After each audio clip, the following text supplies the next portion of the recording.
So hi, welcome to another FM Chats. Today we are here with Emily. So Emily, if you just want to introduce yourself and where are you set during this lockdown? So thanks for having me. I am currently, I've just finished studying fashion media at Solent, and I've kind of graduated at home in Sussex. It's been so weird, but I think lockdown has been probably the best thing for my degree in terms of I've had so much time to focus on it. Yeah. But yeah, it's been a weird one, hasn't it? Yeah, very weird. But in terms of your final major project, just give us like a roundup. What's your brand? What did it include? Obviously, the magazine and the podcast, but what else did you do for it?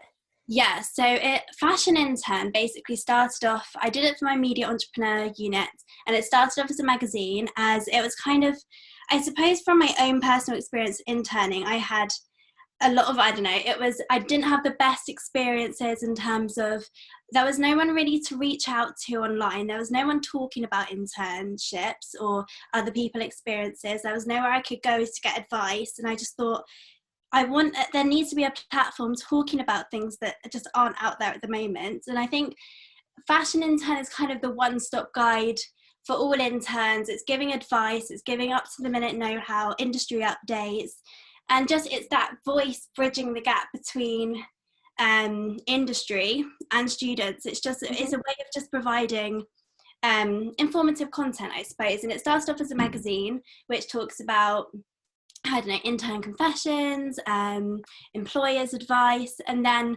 Fashion Intern Online came about from obviously COVID. I'd never planned to do a website or a podcast series. It was all going to be a documentary series actually, and obviously because businesses and that thing it wasn't going to happen. So Fashion Intern Online came about, and I just thought, what sort of stuff would people want to know about online? And it would be like, what's happening, because coronavirus has literally wreaked havoc on the whole industry in terms of the retail. Everything's closing, or it's suffered. So I thought, well, how can I bring that sort of information to an audience which are actually more so ready than ever to listen, I think. And then obviously I've got Cappuccino Chats, which is a podcast series too, and Ciara, you were on it too, weren't you? And we just talked about and we just talked about, it was like 4 different episodes. So students who have been affected, then graduates who have only been out in the industry for a year, and how they had been affected, and then employers who are working from home, and then obviously I spoke to Chris Holmes, who's campaigning for change and that sort of thing. So I've loved it. I never thought my FMP would be my genuine passion, and it actually is. Yeah, that's so good, because you're doing it for so long. I feel like you need that. So I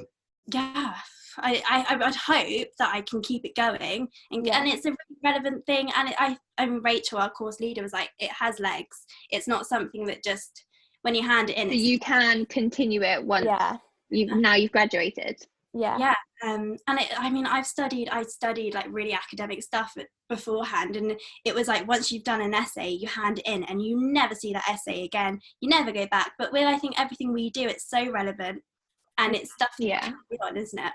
So, and then I've seen that Hannah, our lecturer as well, has been like so supportive of it as well.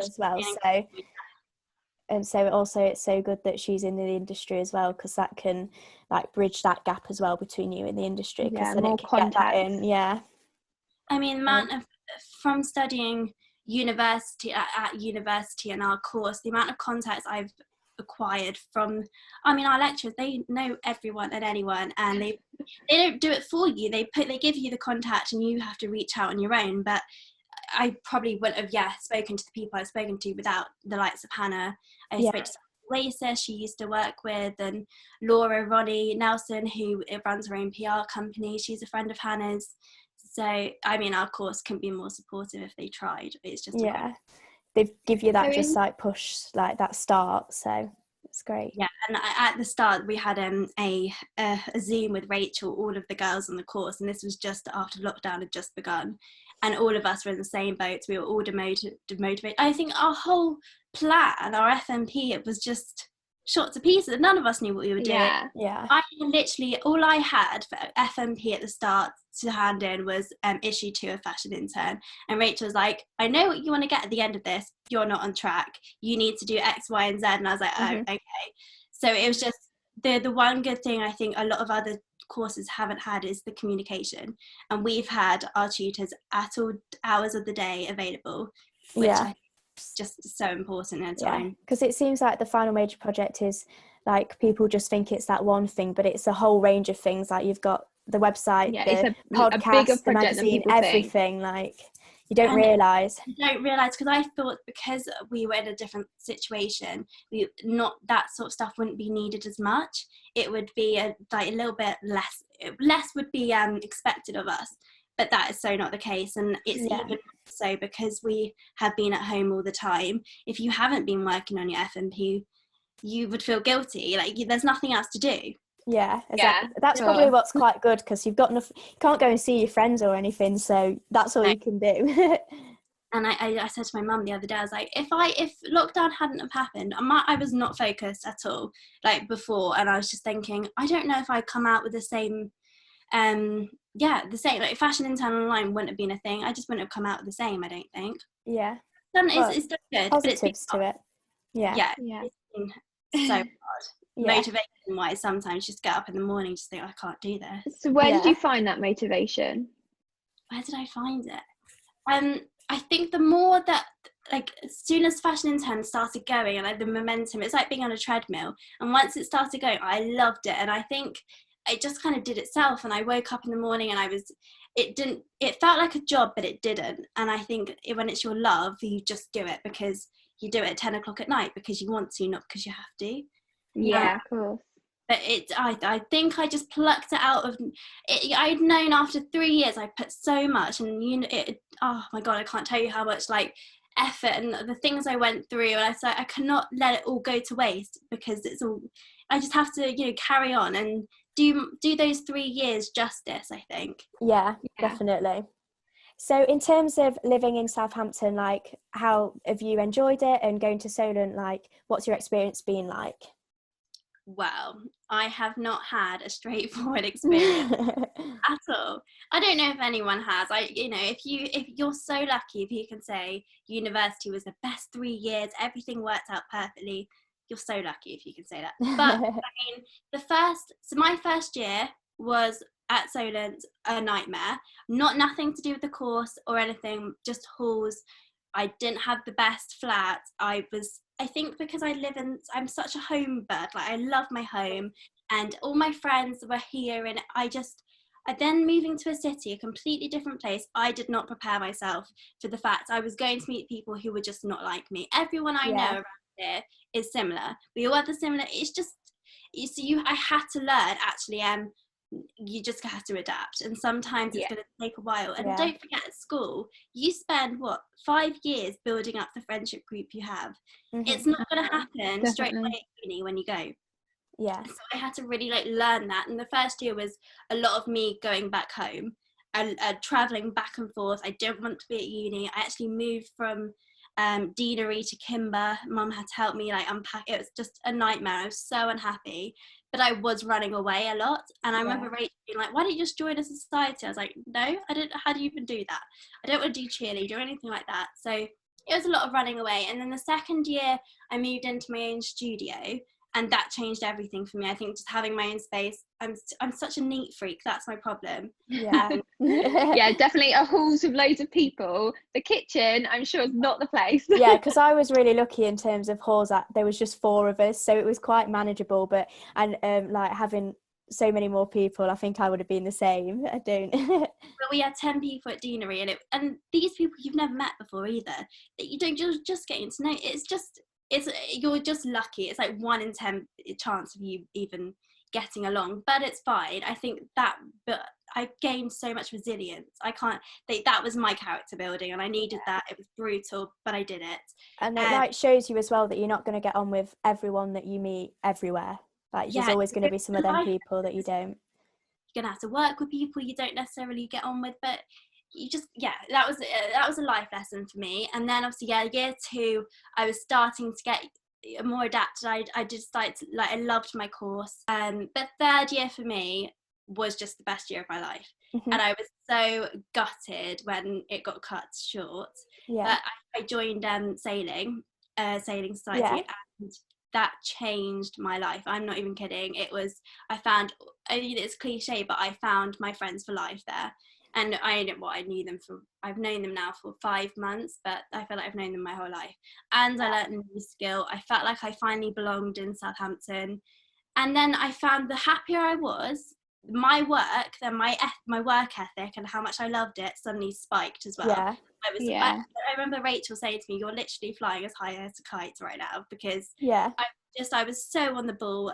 But then after, lockdown came along, and I was suddenly plummeted right back down again, because so I built my whole life in Southampton. Everyone I knew, all my friends were there, and suddenly it's like, no, you're coming back here at home.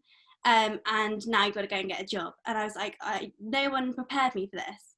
I'm still getting my head around it, if I'm honest. I don't think I'm quite there, but I'll get there in the end. Yeah. And in terms of like contact hours, like how much you were in uni, like were you happy with that? Like how much did you get?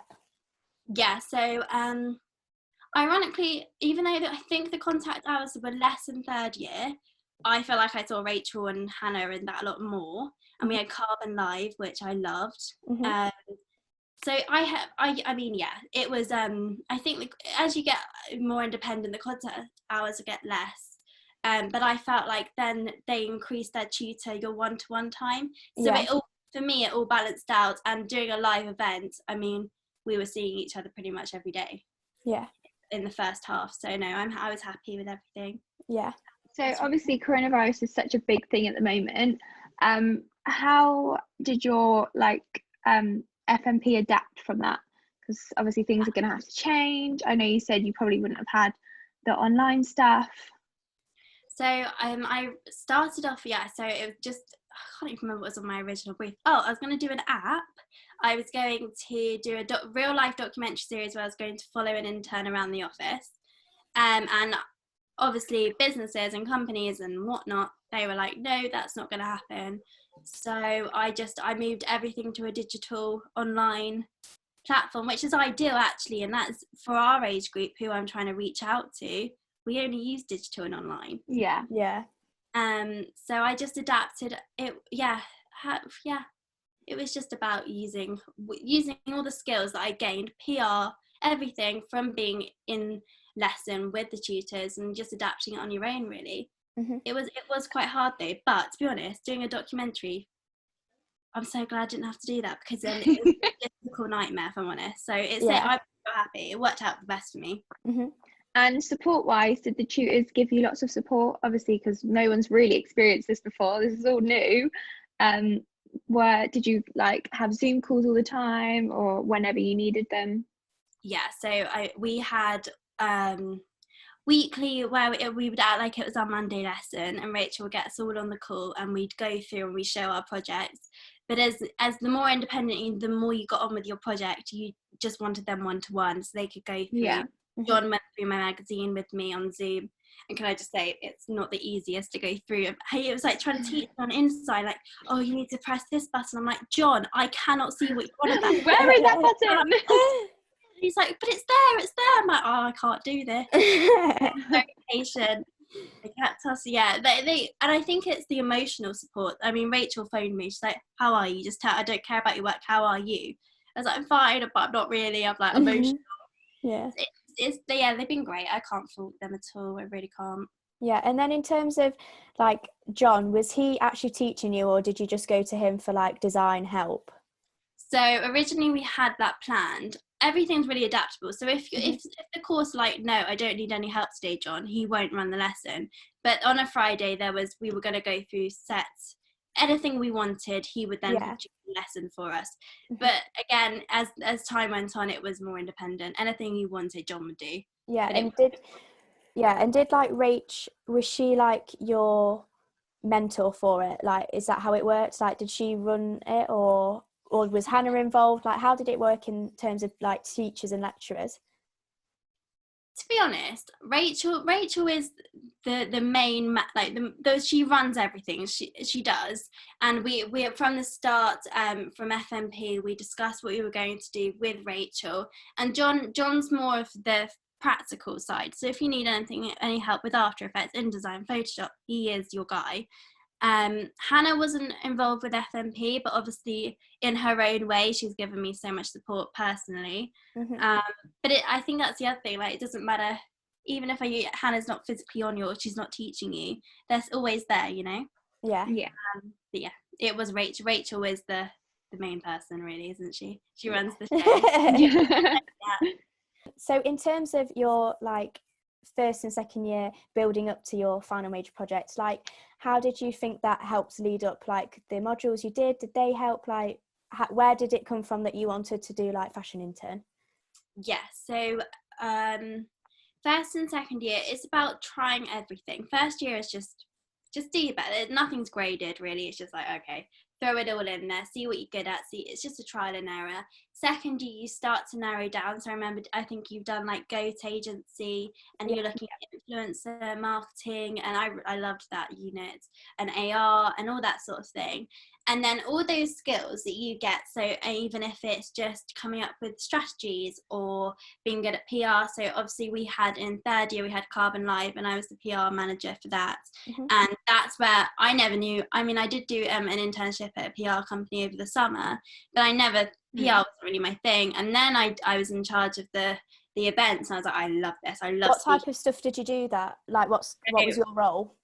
I was basically in charge of getting everyone as much as I could. Like I was the bridger. I bridged the gap between us, our events, what we wanted, and going out and getting the people. So I was in contact with Lush. I created the carbon cocktails. I spoke to Orange Rooms. I was just the communicator basically, and made sure everyone knew what they were doing. And I wrote press releases. I got it out there. And I obviously hosted the podcast too. Yeah. So all of those skills, like the journalistic, I never even thought of myself as quite an investigator and journalistic person at all. But then if you look back at what I've actually studied in the past, like sociology and stuff and criminology, you can tell that I've always been quite, and intrigued. I find people intriguing. Yeah. So then you take all those skills that you've learned and you've acquired, and then in third year, Rachel sat down and she was like, okay, so what project can we do which showcases every skill you have in some sort of way? And obviously Fashion Intern was then born, because I just speak to people, that's all I do. I get so many different perspectives from the industry and have interviews. I mean, I just did an interview with someone from the Girls Network, and they're a charity that supports girls like from disadvantaged backgrounds and just mentors them, but I didn't even know that existed, and it's just through that sort of side of things that Fashion Intern was born. In terms of when you did the podcast, did you ever expect coming to uni to do something like that? Because it's such a unique thing. Like, did you ever want to like do like interviewing that way or like podcasts? So I did the podcast for Carbon Live, and Rachel was like, you were so good on that, so is there any way that you could do something similar? And podcasts, can I just say, are flipping scary, because you have to navigate, you have to get all your guests, you have to make sure they know what they're talking about, you've got to have a list of questions so you can direct the conversation, but whilst you're listening to what they are saying, you have to be like engage with them and completely have a conversation. You've then got to think, well, where am I taking this next? Because sometimes like I will then answer the second or third question without even knowing it, and then you've got to think. So it's definitely quite tricky. But did I ever think I'd never thought I'd have the confidence, if I'm honest. If you had met me 3 years ago, I was the shyest person you could know. I hated speaking, or oh my god, public speaking was just the scariest thing. And then I go and do a live podcast, and that's just I would have never thought I could have done that. So I think and you've also been shortlisted for the new fashion media under the Graduate Fashion Week. So what was that experience like for you? Like, how did that come about?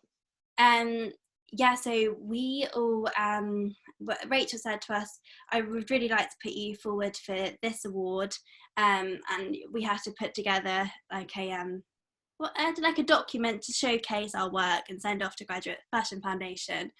and I knew the shortlisting was going to come up on that day, and I was like, I said to my mum, I was like, I just don't think I'm going to even get a look in, because I don't know, Fashion Intern, does it tick many boxes? I don't know. And my mum woke me up. She's like, Emily, you've been shortlisted. And it came up even before Rachel knew. And Rachel sent us a text saying, I've only got one of you.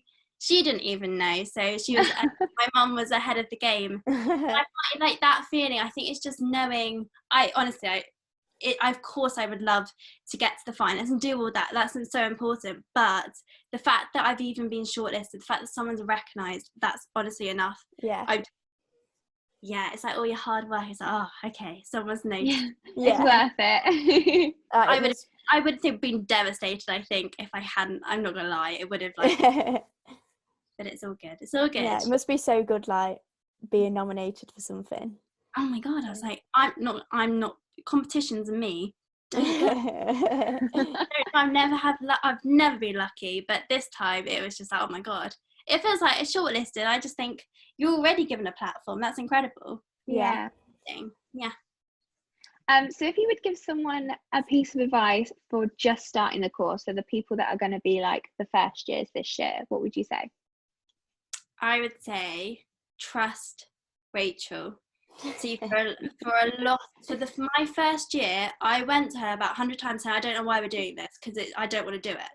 And I said, and she's like, but no, you just need to try it. You might love it, you might hate it, but just try it. And I was like, but photography, I'm not a photographer at all.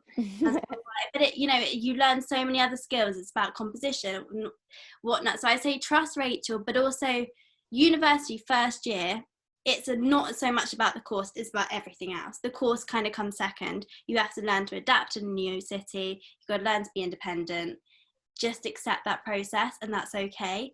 And try it. First year is just about trying everything. Nothing really matters. It does, but it doesn't. So yeah, be experimental. I think that's what my advice would be, and don't be too hard on yourself, because uni, it's not, we act like it's linear and it's all okay and it's so easy, but it's hard. There's so many things you have to think about, and that's okay, and you're doing okay. That's what I would. And then in terms of advice for someone like us who's getting ready to start their FMP in September, October, what would you say to them? Third year goes by. I mean, to be fair, I've had 2 months cut off, to be fair, but it goes by. I can't even tell you how quick. It would just, in a flash, you'll blink and it'll be gone. So I would say just enjoy it, and pick a FMP project that you love, because you're going to spend every second of, I mean, you've probably heard that, you're going to spend every second. Yeah, I heard that a couple of times. Yeah. You think, oh my god, feels like a chore, because you'll just, and you won't get the best out of it. So, but also don't feel pressure. You can, I mean, Rachel will probably kill me for saying this, but you have to hand in a proposal, but they're at the start of, like, I think it's January, February, but there is flexibility with that proposal. It is not set in stone. So if you do slightly change, or you think, but I really want to include that, you can. And it's just about, I think just enjoy it again. Don't put too much pressure on yourself, because I think I did at the start. I was like, but I don't have an idea. And I don't know, have you both been thinking about what you're going to do?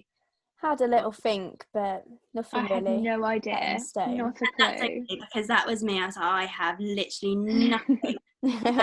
And you know what? Rachel's quite good at sitting down and brainstorming with you, and suddenly you'll have an idea. Yeah, and I feel like she knows like our strengths as well.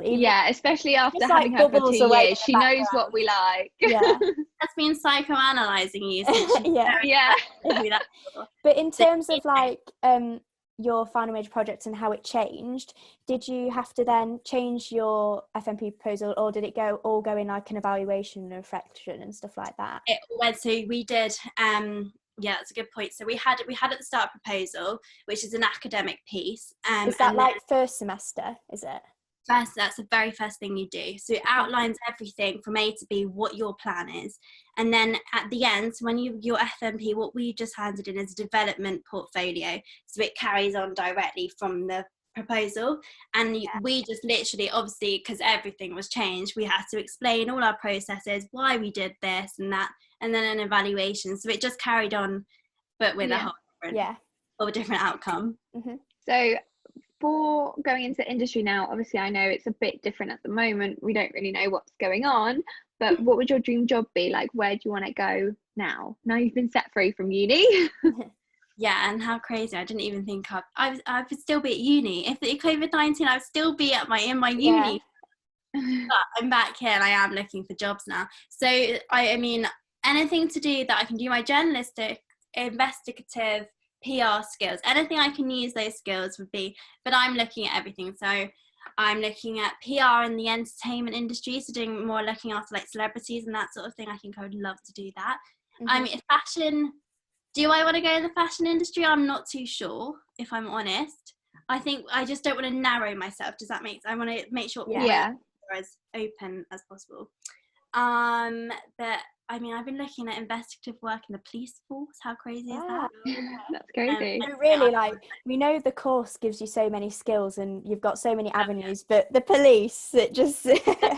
Yeah, it's a bit of a jump. But I think because I've always had a bit of it, I said I did sociology and criminology at school. Yeah. That's still been, and this is the thing, in first year I was contemplating dropping out. Do you even know this? Of fashion media, and I was going to do criminology. I stuck with Rachel. Wow. And I feel like the support is just so much there with Rachel. Oh, yeah, I would have got the same support at all. So yeah, so to be honest, I have no clue. But for now, just keeping Fashion Intern really like relevant and up to date still, which I need to carry on because it's so easy to get off the treadmill, isn't it? When as soon as you start to let things slip, you're like... But it's like you've just finished like your final major project, you need a rest now, like... Yeah, and to be honest, I don't know how many jobs, I haven't really been looking, but it's always a bit up in the air, isn't it? Yeah, I feel like it just don't know where to go now. But yeah, keeping experience going is really important. Yeah. And then we've come to the end of all of our questions. But thank you very much, Emily-Rose, for coming on. Yes, thank you. It's been really informative and very helpful. We hope that everyone enjoyed FM Chats with Emily-Rose and Fashion Intern. So we shall see you on the next one.